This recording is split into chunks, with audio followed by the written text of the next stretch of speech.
সমুদ্রের জল যেমন চিনি মেশালেও মিষ্টি করা যায় না, তেমন কিছু মানুষ আছে যাদের উপকার করলেও কোনোদিন আপন করা যায় না।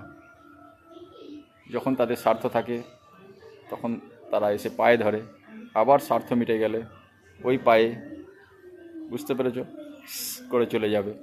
তো এই পৃথিবীতে যারা নিঃস্বার্থে ভালোবাসবে, কাউকে রেসপেক্ট করবে, বেশি জ্ঞান দেবে, তো তারাই কিন্তু তার লাইফ থেকে সব থেকে আগে কেটে যাবে।